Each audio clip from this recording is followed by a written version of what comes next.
Hello friends, சாதம் மீந்து போச்சுன்னா நம்ம இது போல் சூப்பரான ஒரு ரெசிபி பண்ணலாங்க.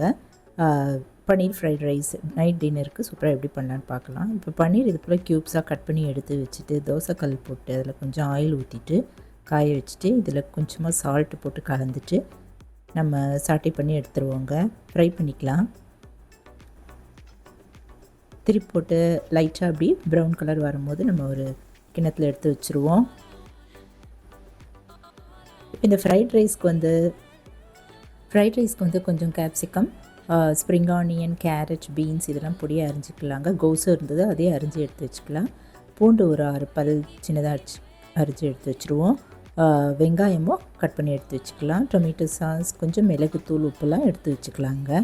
இப்போ அடுப்பில் ஒரு கடாயில் ஒரு 4-5 டீஸ்பூன் ஆயில் ஊற்றிட்டு சின்னதாக கட் பண்ண பூண்டு போட்டு வதக்கிட்டு கூடவே வெங்காயமும் சேர்த்துட்டு நல்லா வதக்கிடலாங்க. எல்லாமே 2 நிமிஷம். இப்போது வெஜிடபிள்ஸும் போட்டு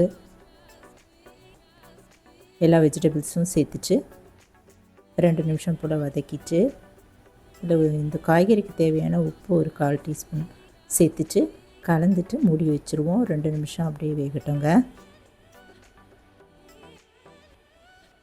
இது வெந்த பிறகு நம்ம மீதமுள்ள சாதம் அதையும் இதில் சேர்த்துட்டு நல்லா கலந்துட்டு உப்பு இதில் தேவையான உப்பு சேர்த்துக்கலாம். கொஞ்சமாக ஒரு ஜீரகத்தூள் 1/2 டீஸ்பூன் அளவு மிளகுத்தூளும் சேர்த்துட்டு நல்லா கலந்துட்டு அப்படியே மூடி வச்சுருவாங்க. 2 நிமிஷம் அப்படியே எல்லாமே சேர்ந்து வரட்டும்.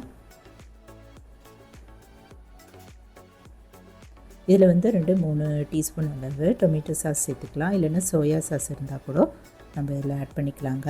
நான் இன்றைக்கி வந்து டொமேட்டோ சாஸ் இதில் சேர்த்துருந்தேன். கடைசியாக ஸ்ப்ரிங் ஆனியன் அதையும் தூவிட்டு கலந்துட்டு நெய் ஒரு 2 டீஸ்பூன் அளவு இதில் சேர்த்துக்கலாம். அதையும் சேர்த்துட்டு கலந்துட்டு ஃப்ரை பண்ணி வச்சுருக்கிற பன்னீரை அதையும் இதில் போட்டுட்டு கலந்துடலாங்க. சூப்பரான 5 மினிட்ஸ்க்குள்ளே செய்கிற ஒரு ரெசிபி ஃப்ரைட் ரைஸ் தயாராகிடுச்சுங்க.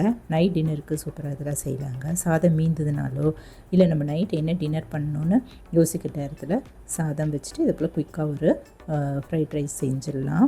இது நார்மல் ரைஸ்லேயே செய்யலாம். அவ்வளோ அருமையாக சூப்பராக இருக்கும்.